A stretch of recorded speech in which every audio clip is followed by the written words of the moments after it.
Welcome back, everyone, to another fantastic episode of I'm Gonna Talk, and You're Gonna Listen. And I'm your host, Chance Paladin, and I know I haven't done one of these for a while. I've been busy. I've been making a lot of other content, trying to keep a little bit of everything going. So I'll just start out for those of you who care about what I'm doing and what I'm working on. I have, my last post was a short actually called Back Me Hada, which is an AI. I wrote the vocals, I did the beat, but that was a test of me. That was a test of me doing shorts. B, that was a test of me using some AI morphing tools, and that was also a test of me running AI images on my own system, and that was a test of how far I could stretch AI vocals before it kind of took me kind of the edge of a time value. So a couple people listened to it, and a couple people commented, and a couple people liked it. It didn't go supernova, but of course it wasn't going to because the algorithm hates me, but that's okay. I have to try, right? Just like with all the other silly videos, music videos, and music that I've tried to make in the past. I've got to try, right? I can't just not try. If I have the capacity, or if it's at least within a reasonable stretch for me to try to do something, I do it, just in case. Every once in a while, it pays off.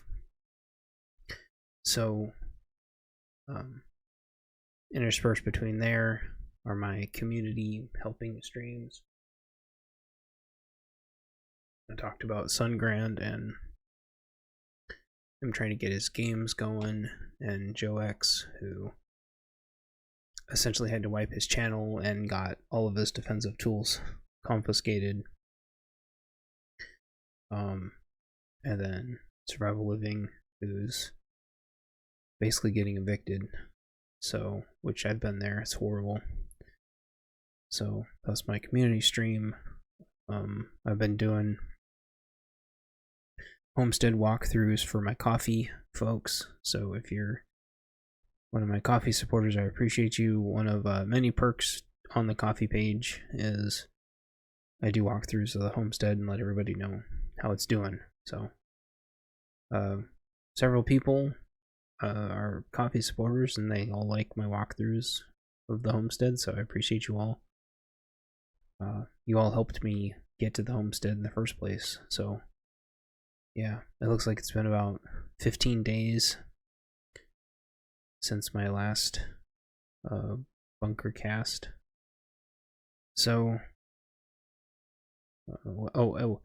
and then other house cleaning. Ghost Company 2's first edit is done. Now I'm doing a final edit. The book cover's done. It's looking really good. And yeah, the story came together really nice. I'm just working on double checking the continuity, basically. So some behind the scenes on Ghost Company 2. I wrote it out of order, and I wasn't sure if I was going to leave it out of order or not. I decided not to. I decided to make sure it was in order and make sure there was at least some semblance of continuity. That means some of the humor in it might not land, but I'd rather a little bit of humor not land than having it seem like it was poorly written, even though I had just messed with the continuity. So I wrote it out of order. So those of you who've been Bunker Buddy supporters on the coffee page have already read big chunks of it, so there'll still be some surprises. I actually had somebody read through the whole thing this time, make sure I wasn't going crazy, and the feedback was very positive. So I'm going to make it a little bit edgier though, so it has the bite, so it doesn't seem like I'm pulling punches. Because I don't want to do that. But I think this book has Ghost Company 2. I think it has the possibility of being well received. For some reason, sometimes my spin-offs are more well received. Maybe it's because people feel like they don't have to read through the whole thing to digest the spin-offs. And sometimes the spin-offs summarize what's going on a little bit. Sometimes with spoilers, sometimes without spoilers. So, what's next? I'm not sure. I was thinking about a cyberpunk spin-off, but I don't know what the story would be about. There was still an East Coast story I was working on. Those of you who are bunker buddies have read it. It's about a gal who has a ship that she flies around in and does tours, and there's like somebody after her, and she tours all the different cities on the East Coast with all the different afflictions. It was supposed to be kind of like my introduction to a more formal introduction to like the afflictions of the East Coast. Even though I kind of had some like fake radio shows that demoed all that, I wanted it to kind of be more formalized. There's tons of unpublished stories on the in the Bunker Buddy tier on the coffee page. So check that out if you want more content that's not published anywhere, or early drafts that I was having people help me kind of decide where to go. So that's kind of where all my projects are at. Still working on the art book. I think I found an outlet to do posters. So I don't know if anybody wants posters, but I do, because the book covers look amazing and they all look like movie posters. So that's very, very much in the works. The movie poster thing's very much in the works. They're affordable, which is amazing. And an actual reliable supplier. On the homestead front, I am getting lots and lots and lots of seeds germinated, and we have a little second garden enclosure planned that I'm really excited about. So look forward to that. If you watch the homestead videos, look forward to that in the next coming like 2 months.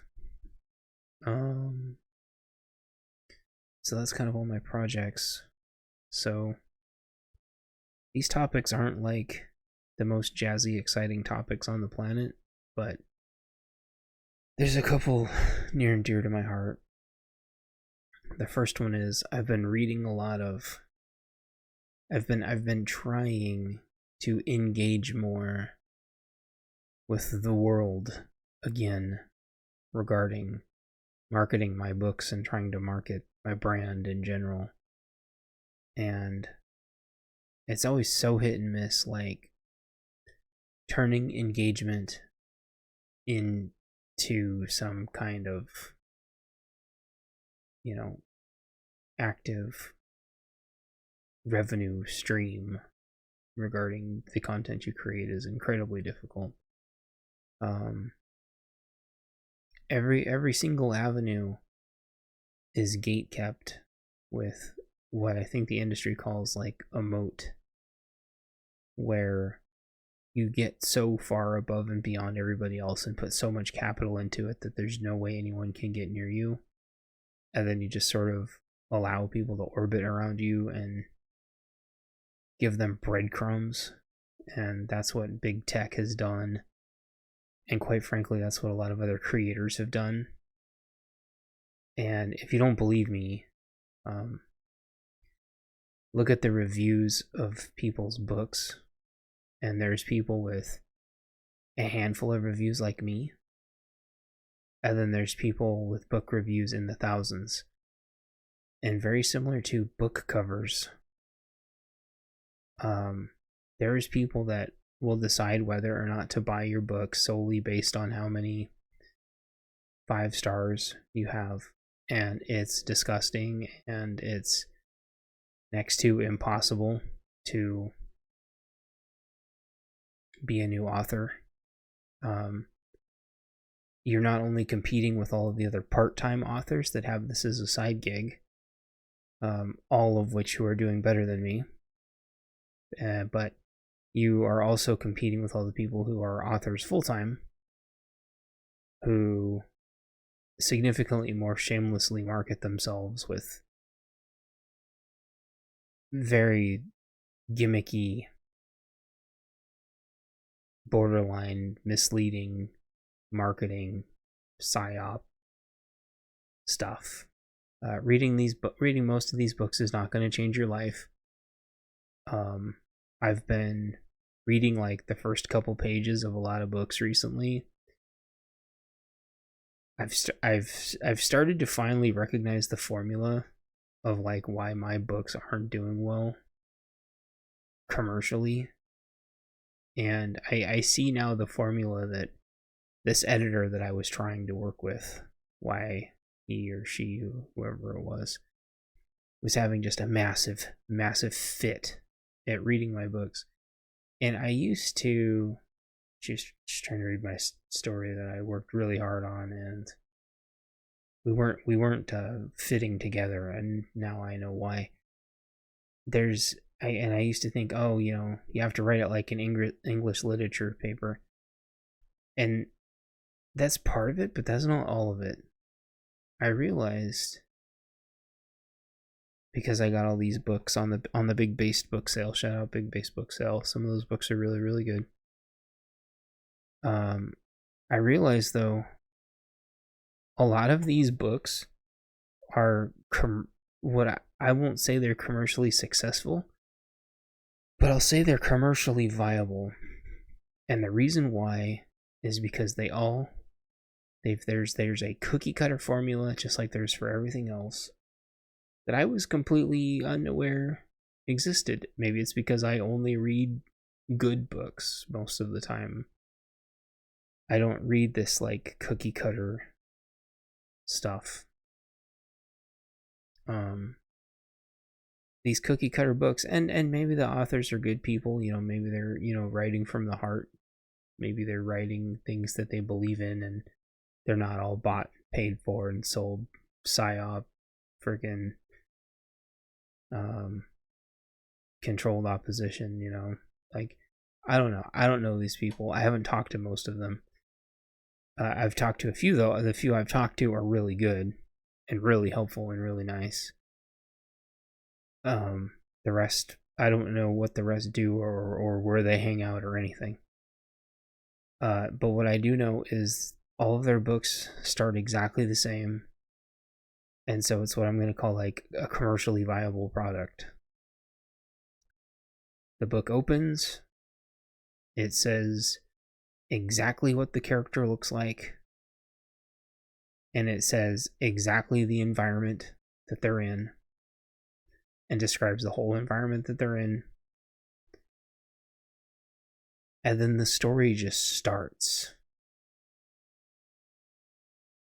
And I hate that. And I have now a laundry list of books that I will never read because I cannot get past the first page. Because I don't give a shit what the person looks like at all. And I don't give a especially flying giant monster shit about what everything looks like around them. And I'll tell you why. After a word from our sponsor. Just kidding. I'm never going to have any sponsors. Because 5 people watch my show at best. So if you're there, give me a thumbs up and a sub and a like and tell your friends.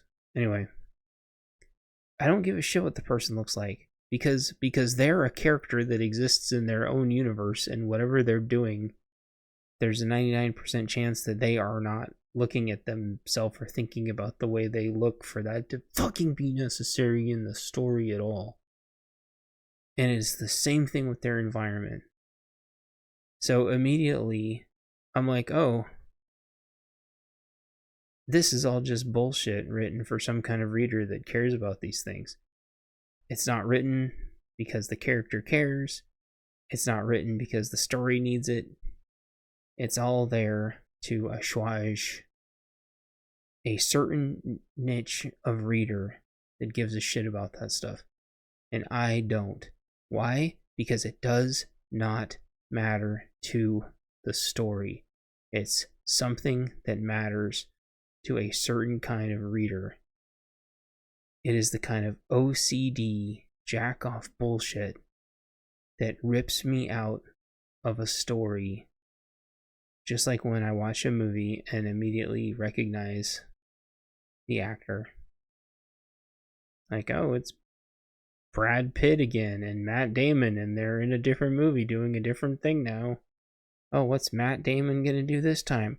Matt Damon. Okay. Okay, Matt Damon. Oh, it's Liam Neeson. What's Liam Neeson gonna do? Oh, it's 50 jump cuts for him to move across the screen.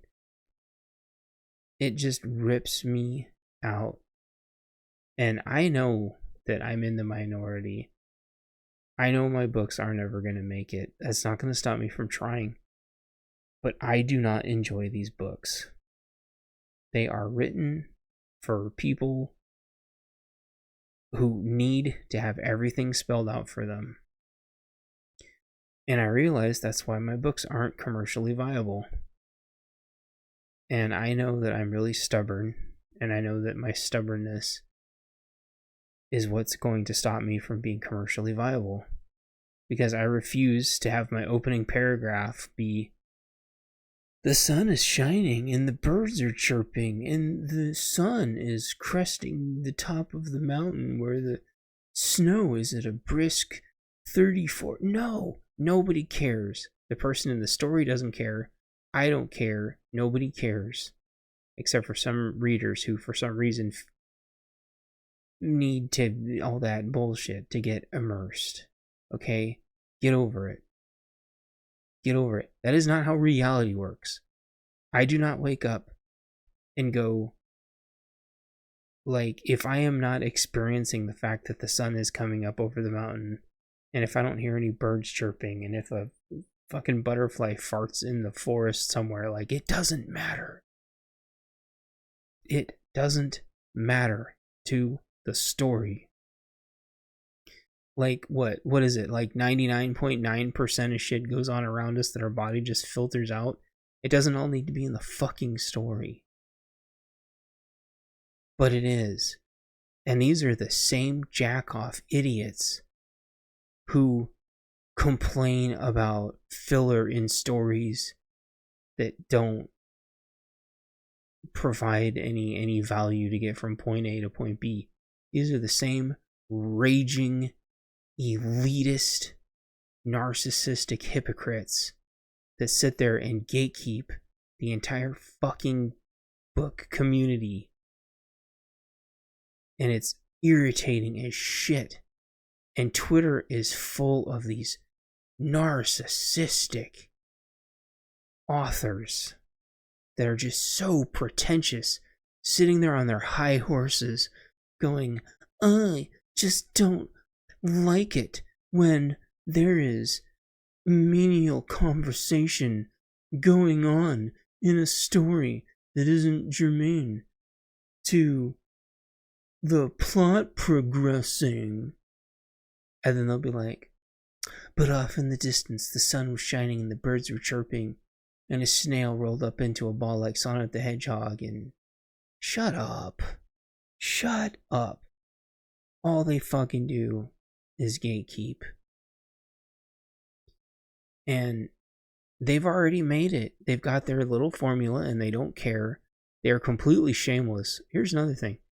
They're completely shameless. They'll sit there and, I've done my job by writing my story, and I just let it go and let the publishers do whatever they're going to do with it, because that's what God wants. And I'm like, you have no idea what's being done to your story. You have no investment over if people even like your characters or not, or if anyone even has any feedback. Well, I love my story, and that's all that matters, and I'm doing what God wants me to do. No, you're not. You are a pretentious fucking princess up in a castle who gets to do their dream job by just barfing crap out on a page. You don't have to worry about if anyone even likes it. Like, your publisher's presumably making money off of it, but you're just shitting out a commercially viable product. That's all you're doing. You're doing like the bare minimum of what you have to do without any regard for if it's valuing, if it's providing any value for anybody. Like, and why would I want to read something like that? If you're just openly admitting, if you can openly admit to the world that you don't care of what your publisher and what your editors and the think tanks and all the ghostwriter, who the hell knows what they're doing to your book, and then you don't sit there and try to engage with anybody. How do you even know what to write? Like, are you just so self-centered and narcissistic you're just going to sit there and just write things in a bubble and your publisher just keeps writing you checks? Don't pretend you're doing that for some greater power. You're just churning shit out. And so what is the difference? So here's topic question number 1 for the audience. What is that person providing that an AI can't provide? Question mark. Like, what? They're churning out content for the sake of content, and they do not care. That is an AI. That is just a content shit churning thing. Congrats. Like, an AI can write a commercially viable story because it's going to read all of them and it's just going to make an exact fucking copy with everything slightly changed. That's all these people are doing. They're just robots. They can't sit there and make idle chit chat in the middle of a story. They can't. That's why. It irritates them because they can't do it, because they can't understand, because their idealistic version of the world is locking themselves in a cabin on a mountain for the rest of their life and just churning out shit that people are maybe buying somewhere. I don't know. I don't even know how these people got this far. But there's thousands of them. And that's what you're competing with. You're competing with people who have already made it so far that they do not even have to care about the content they create or who they create it for. As long as their book starts with, "The sun was shining and the birds were chirping on that cold Sunday morning, and outside the horse farted and galloped away, scared of its own fart." Shut up. What are you talking about?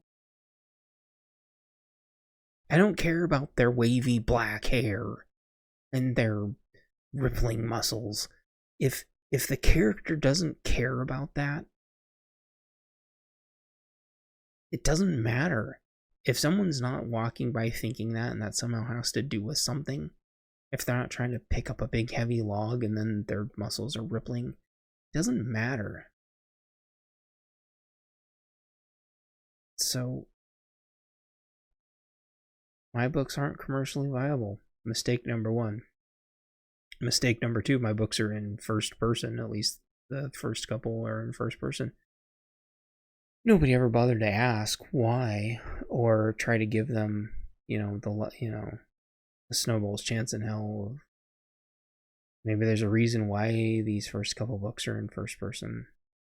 Maybe because it's the narrator telling their story and they talk in first person because they're talking to other people about themselves, and people don't talk about themselves in third person. I don't know. But there's a whole giant culture of readers who just refuse to read things in first person. Boy, I wish somebody would have fucking told me that in school. That would have been fantastic. I actually tried to write my story in a way that actually made actual narrative sense. They're supposed to be lost stories of people that were found later in a bunker somewhere. The first sets of stories is the narrator talking about themselves, and then the rest of the stories are the narrator telling everybody else about people. So they switch from first person to third person. People don't have enough attention span to read through a couple of fairly short stories that maybe only take a couple hours before the whole thing branches up, because the stories are supposed to start small and contained.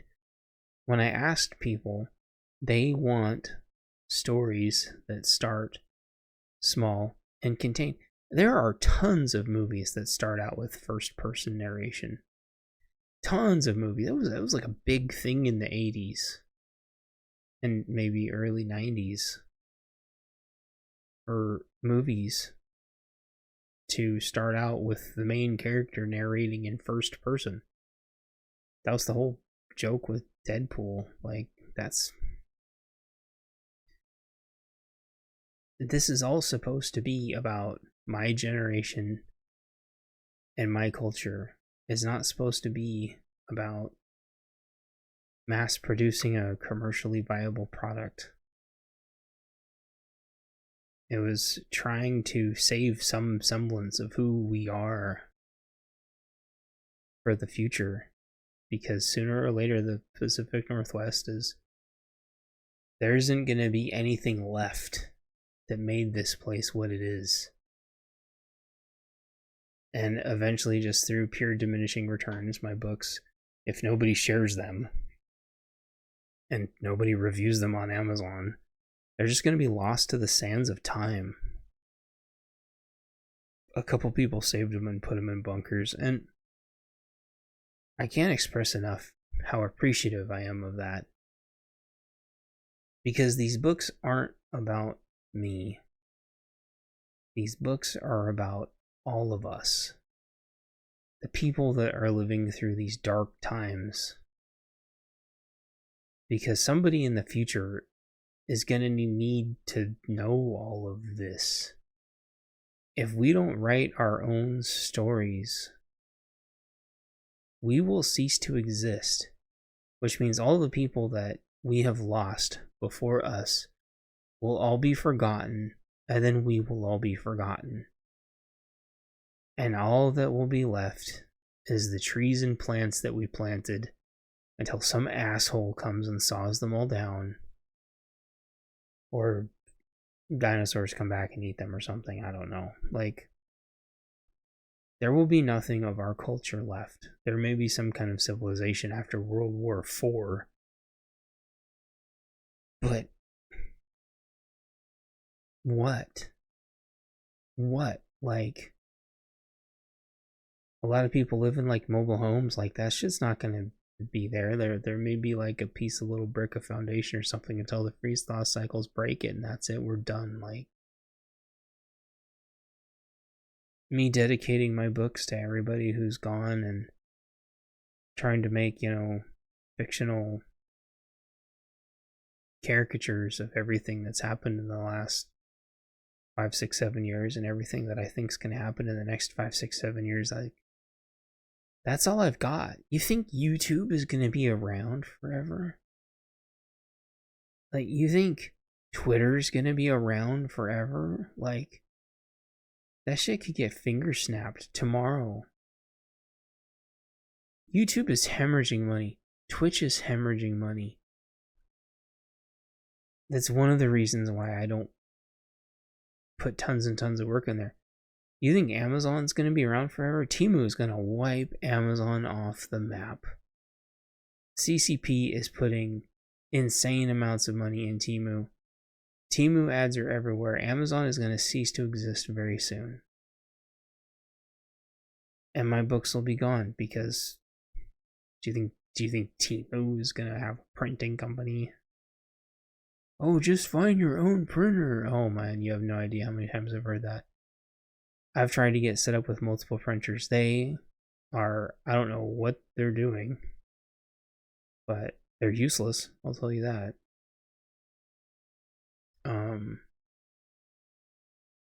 You know, Musk doesn't want to make an alternative to Kindle. Gab doesn't want to make an alternative to Kindle. Like, there's no way to preserve this information unless people share and buy this stuff now. Our economy isn't even going to be the same in a year. With the amount they're borrowing, where they want to put $90 billion into Israel, Ukraine, Taiwan, and maybe a tiny bit at the border, and, you know, forget about all the infrastructure in the US and forget about Hawaii.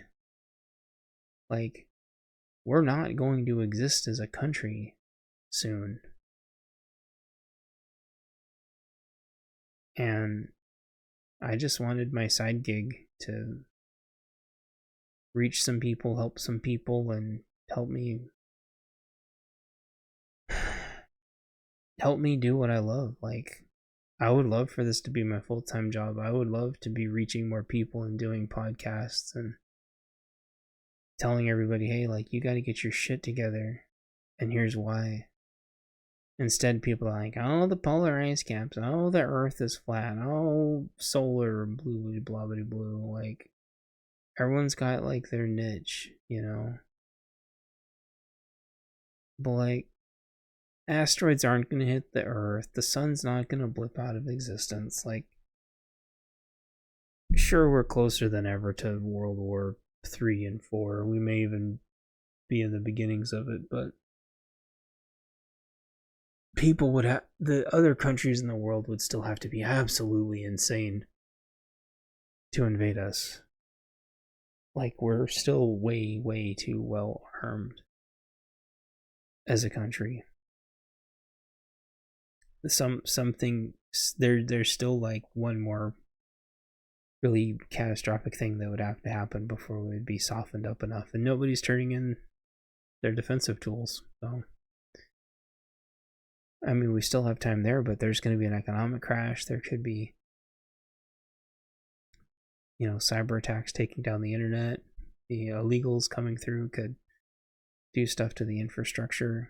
Goodness knows there's more than enough of them now, and that's on top of the warlords taking everything over that are coming from all over the world. So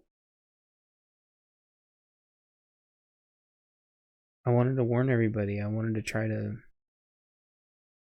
have, you know, my near future predictive speculative fiction, you know. And I still think for the most part I got a lot of stuff right. Some things went a little further than I had imagined, a little bit faster than I imagined, but I was right about a lot of stuff. I still see things in the news every couple of days where it's like, haha, I predicted that. You know, and I tried to make my bunker book and tried to, people still ask me those questions all the time. I got questions tonight, all stuff that's in my bunker book. People will ask, you know, they want their questions answered, but it's like, okay, cool, I answered some of your questions. Can you, you know, support my work now that has, you know, more of this stuff in it that I worked really hard on? Crickets. Well, what the hell? Like, I don't get it. I don't get how people's brains work, and then they just immediately go into the copy paste blathered Christian blather that they all say. And I don't think they get how it comes off. Spouting a handful of Christian talking points is not going to get you through this. It's no different than quoting Shakespeare, or quoting Dante, or quoting memes. Like, it's not going to get you through this. What's going to get you through this is actual critical thinking and action, and actually getting prepared, and actually doing something, and actually training. And then as soon as you know something that works, you share it with everybody, and then you just keep going. That is what gets you through this. If you believe that God put you on this earth to help people, then spouting a couple of sayings over and over again is not doing that. You have to actually do stuff.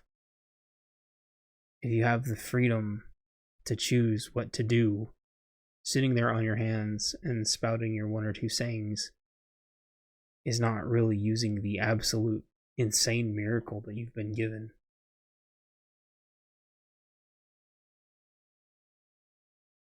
But they're so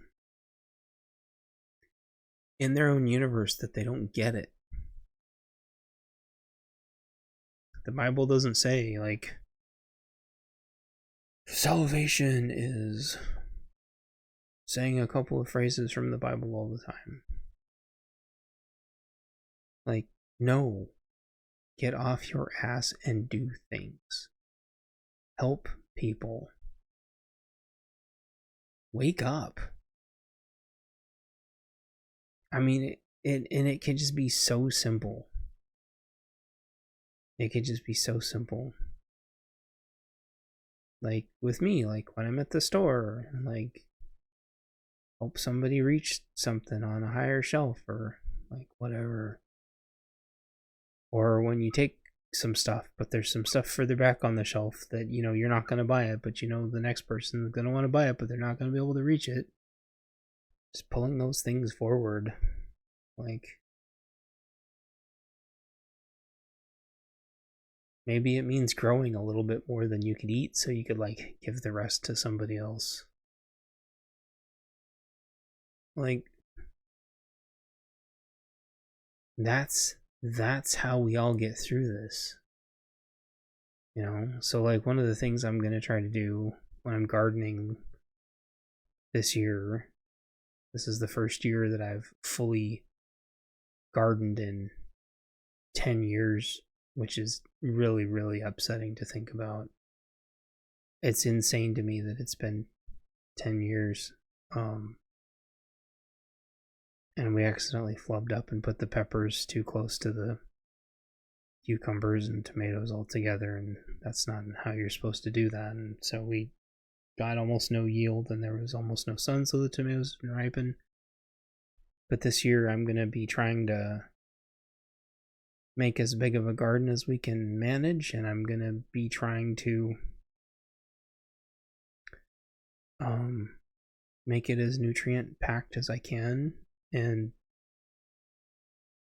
hopefully we can make enough for somebody else. Like, that's what this is about. Trying to help people. You know, if you're going to do your side gigs, try to make your side gigs, you know, it's okay to ask for money. Try to make your side gigs things that are actually going to be helping people. If you're an Uber driver, that's not going to last for very long. I hate to break it to you, but there's going to be self-driving cars. Like, if you're a recruiter or HR, or if you write articles, or if you're some kind of chat text support, all that's going to be AI soon. Like, you've got to start working on other stuff. You know, even if you paint, even if you make little knickknacks, like, try to do something positive. Try to try to spread a a positive message, not just a little one-liner zinger of I read Job, therefore I know what. No, no, no, no, no, no. Try to actually help steer people to get prepped, to get ready, because even if they just get like one thing ready or learn like one thing, they'll still be ahead of the curve. So that doesn't mean you gotta go do a ton of chickens, because there's gonna be challenges there, but you've gotta, like, there's just a good chance that the people around you are just not gonna help you. You have to be strong so you're not a drain on everybody else. And you also have to be strong enough to be able to help the people around you in case some of them are less fortunate, or maybe your crop does really well and something wipes out theirs, or maybe their crop does amazing and something wipes yours out, but at least they see that you were trying to do a crop. Like, you gotta try. You gotta try to support other people's projects too, not just support your own. Although nobody around here seems to want my help, but I offer to help all the time. I try. But maybe in a way I'm helping everybody just by working on my own crop, so that they'll see that I won't be a drain on the community. And I guess I don't know, maybe this will be a short one, but keep in mind that money's not going to be worth anything soon. Like, money as we know it is not going to exist soon. And there's a two-class system going on right now, with people with low or no interest rates and people with really, really, really high interest rates. And there's going to be a lot of people losing their houses soon. And there will be nobody to buy those houses. This is not going to be like 2010, because the interest rates are too damn high. These houses are going to go in the market and they are going to sit. They're going to be building new houses. Nobody's going to be able to afford them. So it's going to be like 2010, except nobody to buy the houses. Unless, the big corporate oligarchs come and buy them all. And then I guess just sit on them or turn them into just landlord things. I don't know. I don't even know if that's going to happen now. But that's the only thing I could think of, because they're the only ones with money to buy them outright and not have to pay the interest rates and just sit on them, or the banks are just going to sit on them for years. So it's not financial advice, but you've got to decide. You've got to decide what it's going to look like in a year if you don't have any money. Like, what will you have done now? Because everything's already doubled or tripled from a couple years ago. Things are going to double and triple again. So what kind of moves can you make now if everything's going to switch to FedCoin? And you might be thinking, oh, T-Man is going to come save us. I got bad news for you, even if somehow that whole thing works out. He doesn't have a magic button this time, because China is very, very, very upside down. So he doesn't have his magic lever to push. Not despite the fact that the Rona saved them last time anyway, right when he was about to fix the whole thing. Surprise. But He's controlled opposition too. I want you to understand that people do not get in charge without having a lot of dirt on them. That is the only way that they will ever allow you to be in charge. They are like 98% controlled opposition. It's all psyops. It's a uniparty. They're trying to divide us. They know how lazy collectively that we are. They know how complacent we are. Because we think, and I've been guilty of this too, to think that things aren't going to happen. Most of the time they don't happen, but every once in a while they do. And it's not a flag, and it's not, a distraction. Like, sometimes really real things really do happen. And you've got to be ready for it. And I guess you will have wished that you had supported the people that you'd wanted to support while you can, because, well, we're all going to be gone soon. Whatever happens is going to be horrible, and it's going to be bloody, and it's going to be really fast. There isn't going to be power. There isn't going to be comms. There will be radios, and that's it. And if you don't get your ham, and if you don't learn how to connect to the repeater, don't give me that, oh, well, shit, it's the fan, I don't need my ham license, because it's the shit, it's an emergency. No, because there's ham clubs that own all the repeaters. There's a lot of repeaters that you don't even know exist because you've never talked to the ham clubs. You have to get in good with them now, because they can ruin your life in 10 seconds once the shit hits the fan, because they can DF you and go tell everybody your house is a loot drop, and you have to sleep sometime. So you gotta get in good with the hams, because radios are going to be the only thing that works. If there really are, nukes that go up into space and EMP the satellites, like, you can just forget about GPS. So you've got to keep your radios in EMP bags, and hope your EMP bags are strong enough to survive. Or they could be, coronal mass ejections. They could be really big sun farts.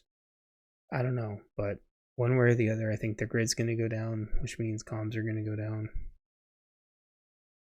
And all you'll have is your books and your radios and your garden and the people around you, and whatever modern defense tools you were able to grab before all the bans, and all the seed carriers and all the training.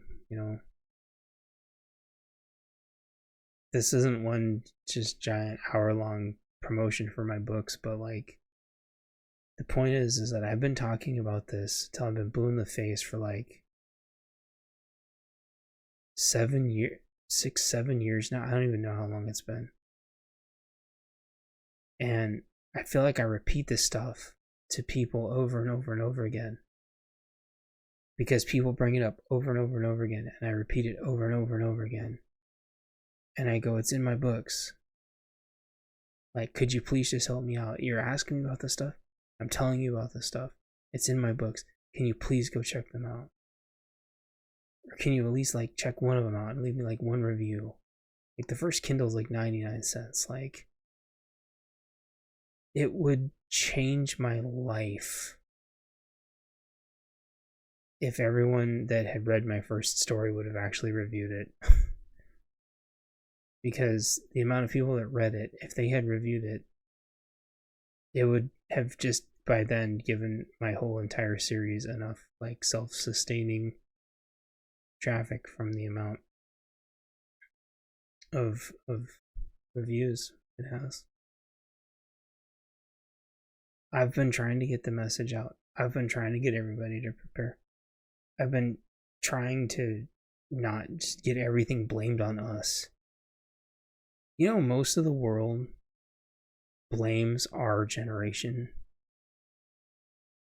for everything that's going on. Even though the boomers sat around their whole life and just did nothing, they just let all this shit get voted in. Well, you know, because they have to work. I have to work. Because this big noble, we have to work. They let all this shit happen right under their noses. And now they're like, oh, my Medicaid, I can't do anything to my Medicaid. Shut up. Medicaid's insolvent. People aren't reproducing. People aren't going to be paying into Medicaid. You're going to lose your Medicaid. Like, why won't someone do something? And then whenever our generation tries to do something, we always get accused of, well, I wouldn't have done it that way. And then you have the millennials and the Gen Z or whatever the hell they're called that have just completely given up, and rightfully so. I mean, there's no point in continuing now. It's lost. Can't vote our way out of this. Can't spend our way out of it. They can't afford houses. Working is pointless. So we're not going to do anything about it. We're going to sit back and just want to be left alone. So the question is, what are you going to do about it? What's your side gig? Do you have the 5 of you that listen to this? Leave your side gig down in the comments, and I'll give you a shout out next time. I know CDK's working really hard on his music. Check him out. He posts down in the chat regularly. Northern Girl Hobbies, I think, has an online store, and she's working on homestead videos with the new property that she just got. Vision, I don't know if Vision listens to these, but Vision's got a great YouTube channel, and he's doing another bug out weekend, which have come very, very, very highly regarded.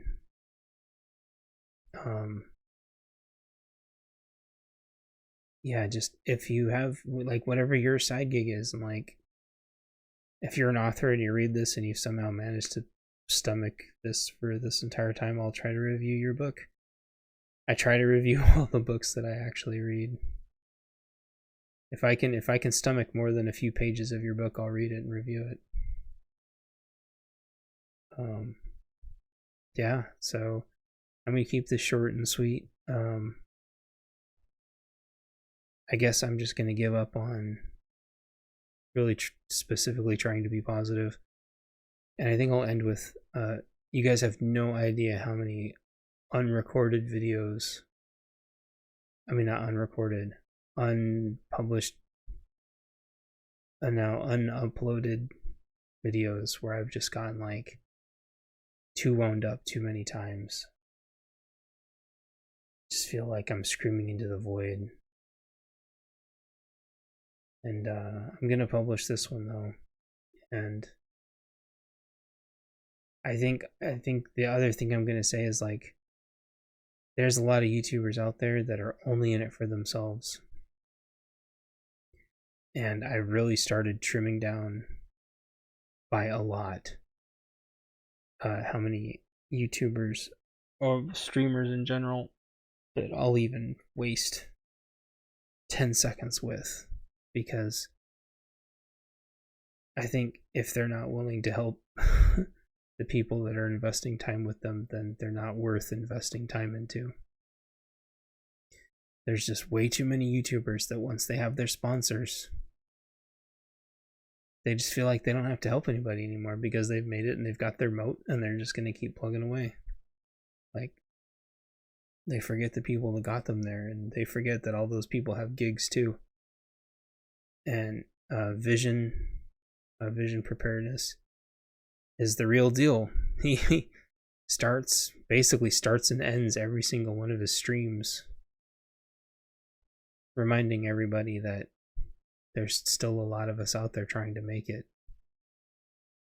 And I'm always so thankful whenever he says that, because if every YouTuber did that, or streamer, if every streamer did that, elevated all the other creators, like, it spreads the wealth around. It decentralizes, like, the risk of the information disappearing. Like, we all need to collaborate and support each other's projects. That's the only way we make it. And I used to always end my videos like that. The only way we make it through this is with each other.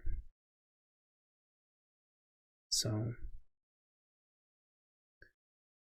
if you made it this far, leave your side gig down below. If you've read at least my first story, it's only 99 cents on Kindle. If you've read it and not reviewed it, please just go give it 5 stars. Say something nice. Or I got trolled by one star when I very first published the book. Amazon wouldn't fix it. The dude only read like a page and said the premise was stupid. And because of that, it's screwed up my reviews, my ratings like forever. It's probably put me back years and years and years. So if you've read my first story, Recycled, 99 cents on Kindle, if you could just go review it, throw 5 stars on it. It's little acts of kindness like that don't cost anything. They don't take any time at all. It would make such a massive difference. Because it feels like with all these authors, all these other authors, that I'm just fighting an impossible battle to try to get the word out and trying to spread the message and trying to help people get prepared and trying to help everyone else with their gigs. Like, this is what I do. I just try to help people. This is what I do. I want us all to get through this. I want everyone's gigs to be successful. And I want us all to build each other up. Oh, and so about 8 months from now, I'll have fiber. And I'll be posting long form videos. And I'll be able to stream directly to YouTube again. And I should be able to get my watch time up enough to actually get remonetized on YouTube. And hopefully by then, I'll have an AI with my voice that can narrate my books for me without me blowing my voice out. And if I somehow manage to get ahead with money a teeny tiny bit, I want to try to use AI to make little short films of my books. So those are all things I have in the works in between gardening and writing and music, and I want to just keep doing this. This is what I like doing. I like helping people. I like getting the word out. And I like us all just being a team. So we can all make it together. I didn't want to lose tons of friends. I wanted us all to be there.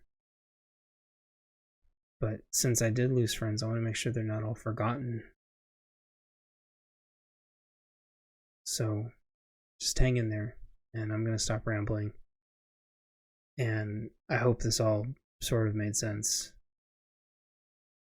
It didn't just seem like a big ad for myself. Because it's not about me. It's about all of us. And one of us is going to break through somehow. And I just hope whoever it is takes the rest of us for a ride. For the ride. So I'll catch y'all next time, and like, subscribe, and tell your friends, and check out my books, and check out my coffee page, and we'll make it through this somehow together. Bye.